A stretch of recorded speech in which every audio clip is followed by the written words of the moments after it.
Protein తక్కువగా ఉంటే సోరియాసిస్ని ఎంత క్రీమ్ వాడినా పూర్తిగా తగ్గదు. నిజమేంటో తెలుసా?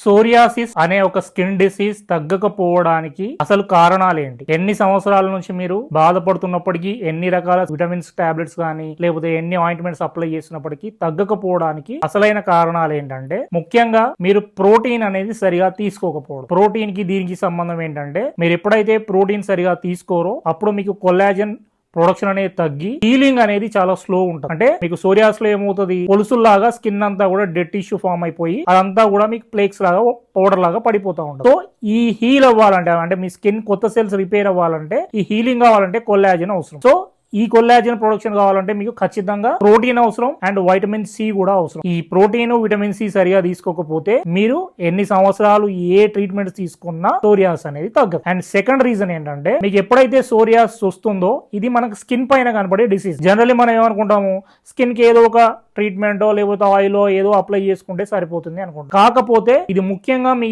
స్టమక్ లో స్టమక్ యాసిడ్ తగ్గిపోవడం వల్ల కూడా మీకు సోరియాస్ అనేది తగ్గట్లేదు. సో స్టమక్ యాసిడ్ మరి తగ్గడం వల్ల దీనికి సంబంధం ఏంటి సార్ అంటే, స్టమక్ యాసిడ్ తగ్గినప్పుడు మీరు మనం తీసుకుంటున్న చాలా రకాల ఫుడ్స్ ఉంటాయి, లైక్ కార్బోహైడ్రేట్స్, లేకపోతే చెత్త ఫుడ్, జంక్ ఫుడ్, ఈ షుగర్స్, ఇట్లాంటివన్నీ కేక్స్, పేస్ట్రీస్ ఇలా చెప్పుకుంటూ పోతే ఆయిలీ ఫుడ్, ఇవన్నీ కూడా మీ స్టమక్ లోకి వచ్చిన తర్వాత యాసిడ్ లోనే మీకు అది కంప్లీట్ గా డైల్యూట్ అవ్వాలి. కానీ ఎప్పుడైతే మీరు యాసిడ్ మీ బాడీలో స్టమక్ లో యాసిడ్ తగ్గింది అనుకోండి, జనరల్లీ మనం ఏం చేస్తాము, ఈ బ్లోటింగ్, గ్యాస్ట్రిక్ ఇష్యూస్ ఉంటే స్టమక్ యాసిడ్ పెరిగిందని చెప్పేసి యాంటాసిడ్స్ వాడుతూ ఉంటాం. కానీ యాంటాసిడ్స్ వాడడం కంటిన్యూస్ గా కొన్ని సంవత్సరాలు తీసుకున్నారనుకోండి, అప్పుడు మీకు ఏమవుతుంది, యాసిడ్ తగ్గుతూ ఉంటుంది. లేదు మనం తీసుకుంటున్న కొన్ని రకాల ఫుడ్ హ్యాబిట్స్ వల్ల కూడా మనకు యాసిడ్ తగ్గుతూ ఉంటుంది. సో ఇలా యాసిడ్ తగ్గడం వల్ల, స్టమక్ యాసిడ్ తగ్గడం వల్ల కూడా మీకు కావాల్సిన న్యూట్రియన్స్ అనేవి మీ బాడీలో రాకపోవడం వల్ల మీకు హీలింగ్ అనేది తగ్గిపోతుంది. This is the second reason for your psoriasis. And third reason ఏంటంటే, మీకు హెచ్ పైలోరీ ఇన్ఫెక్షన్స్.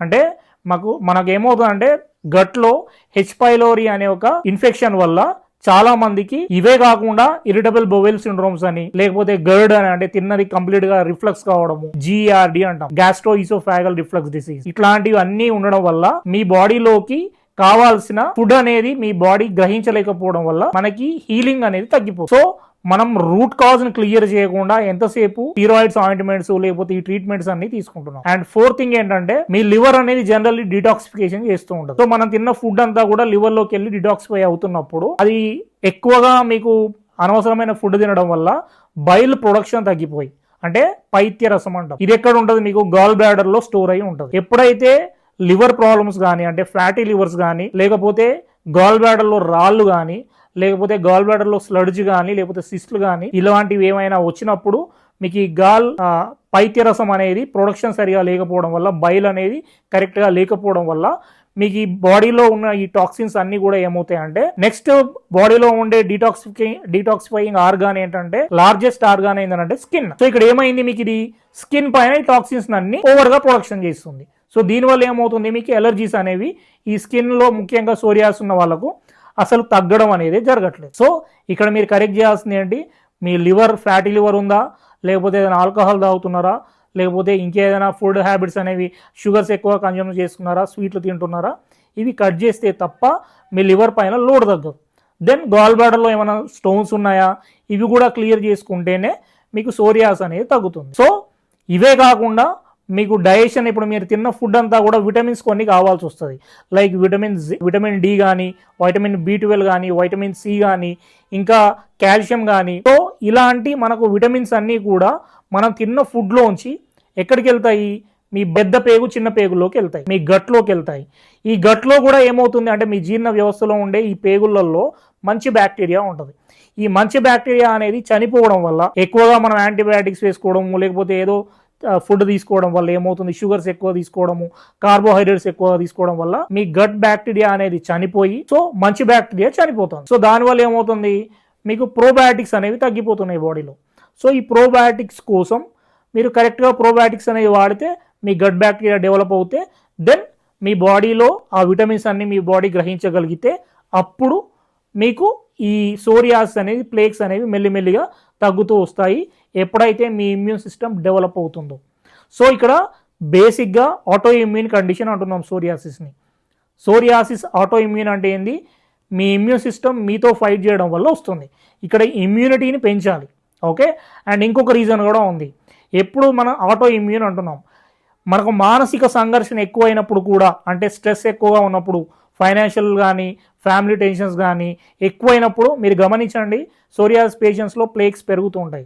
ఎవరైతే ఫైనాన్షియల్గా అరే నాకు ఈ అప్పు ఉంది తీర్చుకోవాలా, ఆ నైట్ అంతా నిద్రపోకుండా అండ్ స్లీప్ కూడా కరెక్ట్గా నిద్రపోని వాళ్ళకు కూడా ఏమవుతుంది, ఆటోమేటికల్లీ మెటబాలిక్ డిస్టర్బెన్స్ ఎక్కువైపోయి మీకు ఈ సోరియాసిస్ ప్లేక్స్ అనేవి ఎక్కువ అవుతున్నాయి. కాబట్టి మీరు గమనించాల్సింది, మీరు ఎంతసేపు ట్రీట్మెంట్స్ అని కాదండి, న్యాచురల్గా మీరేం చేస్తున్నారు ఫస్ట్ చూసుకోండి.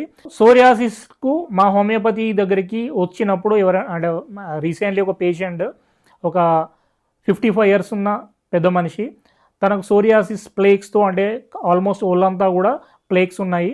సో తనకి మేము కరెక్ట్గా గైడెన్స్ ఇచ్చాము. ఎలా ఇచ్చాము, తనకి ఎన్నో సంవత్సరాల నుంచి మెడిసిన్స్ వాడుతున్నారు, ఆయింట్మెంట్స్ అప్లై చేస్తున్నారు, కానీ తగ్గకపోవడం వల్ల మా దగ్గరకు వచ్చినప్పుడు మేము వాళ్ళకి కేస్ హిస్టరీ తీసుకున్నప్పుడు, ఒక ½ an hour కేస్ హిస్టరీ తీసుకున్నప్పుడు నాకు తెలిసింది ఏంటంటే, తనకి వాళ్ళ అమ్మాయికి మ్యారేజ్ చేస్తున్నప్పుడు బాగా ఫైనాన్షియల్ క్రైసిస్ ఫేస్ చేసినప్పుడు తనకు ఒక 10 years బ్యాక్ ఈ సోరియాసిస్ అనేది స్టార్ట్ అయింది. సో ఇక్కడ మనం ఇలా అసలు ప్రతి ఒక్క పేషెంట్ కి వాళ్ళని అనలైజ్ చేస్తూ, అసలు ఎందుకు వచ్చింది అనే రూట్ కాజ్ ను వాళ్ళకి తెలియజేస్తూ, కొన్ని రకాల మందులు ఇస్తూ వాళ్ళలో ఈ కంప్లీట్ సోరియాసిస్ ను తగ్గడానికి వాళ్ళకు మనం ఏం చేయగలమో ఎక్స్ప్లెయిన్ చేస్తూ మనం ఈ డిసీజ్ నుంచి కొద్దిగా మెల్లిమెల్లిగా మనం బయటపడడానికి ఓపు ఉంటుంది.